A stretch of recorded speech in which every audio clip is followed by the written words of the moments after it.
Hello everyone, आज के इस लेक्चर में हम लोग देखेंगे मैग्नीफिकेशन, है ना। हम लोग लेंस पढ़ रहे थे और लेंस में नेक्स्ट टॉपिक क्या है, मैग्नीफिकेशन। मैग्नीफिकेशन क्या होता है देखिए, the magnification product by a lens similar to that for spherical mirror is defined as the ratio of the height of the image and the height of the object.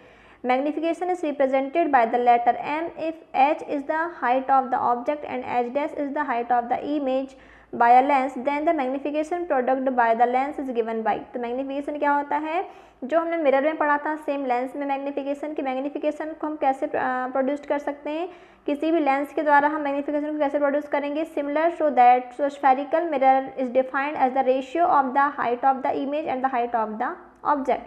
तो किसी भी lens का magnification किसके equal होता है, ratio of the height of the image and height of the object. तो height image और object की जो हाइट रहती है उसका रेशियो ही मैग्नीफिकेशन कहलाता है. Magnification is represented by the letter M. तो इस प्रकार से मैग्नीफिकेशन हम किससे रिप्रेजेंट करते हैं, लेटर एम से रिप्रेजेंट करते हैं. If H is the height of the object, अब यदि ऑब्जेक्ट की हाइट यदि एच हो और यदि इमेज की हाइट एच डैश हो तो आप मैग्नीफिकेशन डेफिनेशन से क्या बोल सकते हैं. और यदि मैग्नीफिकेशन को यदि आप एम से डिनोट करते हो तो मैग्नीफिकेशन एम इजिकल क्या हो जाएगा, height of the image upon height of the object. तो एम इक्वल क्या हो जाएगा, H dash upon H. Magnification product by a lens is also related to the object distance u and the image distance v. The relationship is given by. तो magnification कैसे produce करते हैं, bye also, मतलब magnification को और किससे represent कर सकते हैं, u और v से, है ना. यदि ऑब्जेक्ट की जो डिस्टेंस होती है, यदि u हो और जो इमेज की जो डिस्टेंस है यदि वह v हो, तब मैग्नीफिकेशन m इजिकल क्या हो जाएगा, v अपॉन u. तो ये हो गया हमारा मैग्नीफिकेशन. इसी बेस पे आपको कुछ क्वेश्चंस दिए हुए हैं, तो मैं आपको फर्स्ट क्वेश्चन से बता दे रही हूँ क्या दिया हुआ है. A concave lens has focal length of 15 centimetre. At what distance should the object from the lens be placed so that it form an image at 10 centimetre from the lens. Also find the magnification produce by the lens. क्या बोल रहा है, आपके पास एक concave lens है जिसकी focal length कितनी है, 15 सेंटीमीटर है. At what distance should the object from the lens. इस प्रकार से आपको क्या बोल रहा है कि लेंस से बोलना चाहिए जो ऑब्जेक्ट है उसकी कितनी डिस्टेंस होगी. यदि उसकी लेंस में उसकी इमेज कितनी बन रही है, 10 सेंटीमीटर उस ऑब्जेक्ट की इमेज बन रही है, और आपको मैग्नीफिकेशन भी निकालना है. मतलब आपको क्वेश्चन में क्या दिया हुआ है, आपको लेंस की जो फोकल लेंथ दी हुई है वो दी हुई है, इमेज की डिस्टेंस दी हुई है 10 सेंटीमीटर, और आपको ऑब्जेक्ट की डिस्टेंस निकालनी है, फाइंड करनी है और मैग्नीफिकेशन फाइंड करना है. तो सॉल्यूशन देखिए, A concave lens always form virtual erect image on the same side of the object. तो जो concave lens होता है वो हमेशा कैसी इमेज बनाता है, virtual मीन आभासी, erect मीन सीधी इमेज बनाता है और सेम साइड में बनाता है. तो इस प्रकार से इमेज डिस्टेंस u इजिकल क्या हो जाएगा, -10 सेंटीमीटर. फोकल लेंथ कितनी हो जाएगी, f इजिकल -15 सेंटीमीटर, और ऑब्जेक्ट डिस्टेंस u आपको फाइंड करना है. तब हमें पता है लेंस फॉर्मूला क्या होता है, 1/v minus 1/u equal 1/f. तब आप यहाँ से क्या करेंगे, 1/u का ट्रांसफ़र कर दीजिए 1/f की ओर, 1/v का ट्रांसफ़र कर दीजिए 1/f की ओर. तो क्या हो जाएगा, 1/u equal 1/v minus 1/f, है ना. ऑनली यहाँ पे ट्रांसफ़र किया गया है. तो क्या हो जाएगा, 1/u is equal 1/v minus 1/f.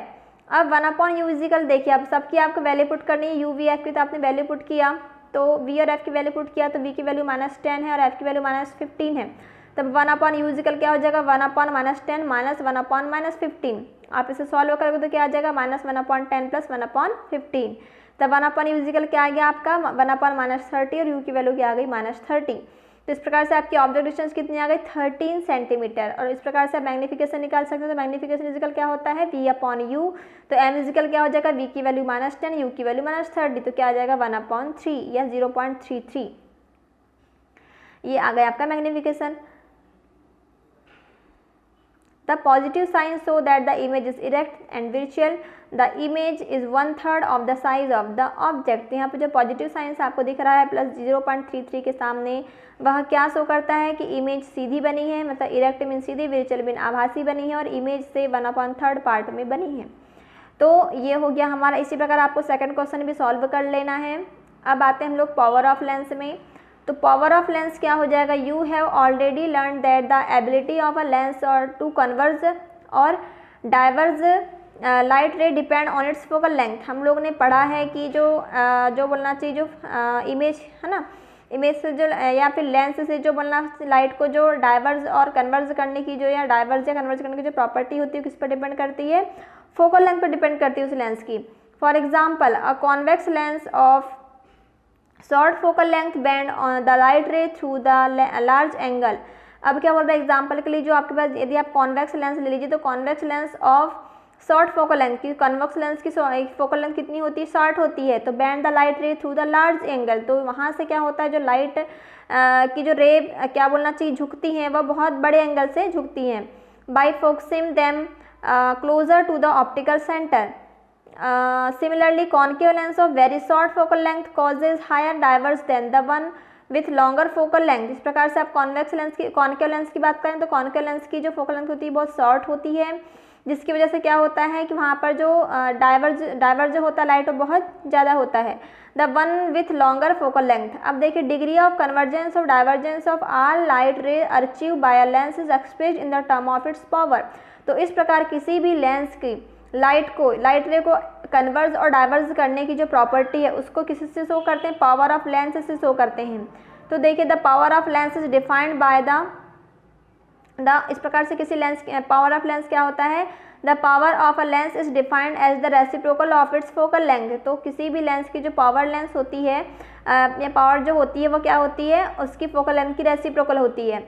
It is represent by the letter P. इस प्रकार से आप किसी भी लेंस की पावर को आप पी से रिप्रेजेंट कर सकते हैं। तो power P of lens focal length F, यदि आपके पास लेंस की पावर पी हो फोकल लेंथ एफ हो तो पी इजिकल क्या होता है 1/f होता है।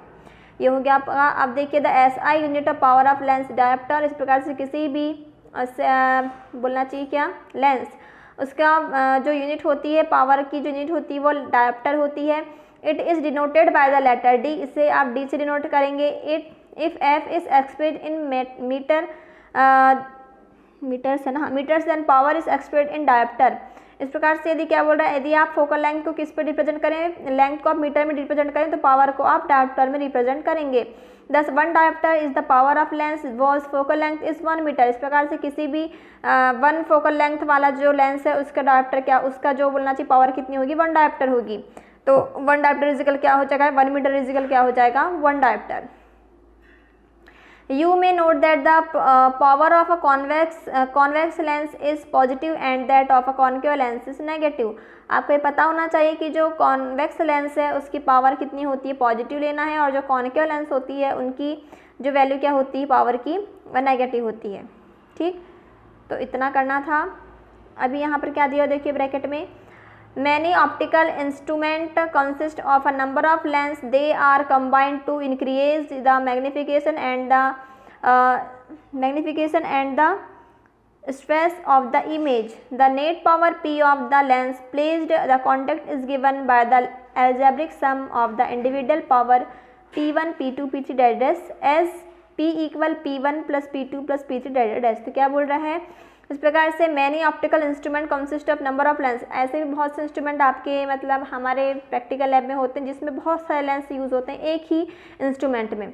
तो टोटल इंस्ट्रूमेंट का जो पावर आप यदि आप क्या करें कंक्लूड करें तो पूरा टोटल क्या हो जाएगा पावर, सभी जितने भी उस इंस्ट्रूमेंट में जितने भी ऑप्टिकल बोलना चाहिए लेंस लगे हुए हैं सभी के इंडिविजुअल पावर के सम के इक्वल होगा। तो क्या हो जाएगा यदि आप उनका जो इंडिविजुअल पावर कितना हो P1 हो P2 P3 हो तो टोटल इंस्ट्रूमेंट का पावर कितना हो जाएगा P is equal P1 plus P2 plus P3।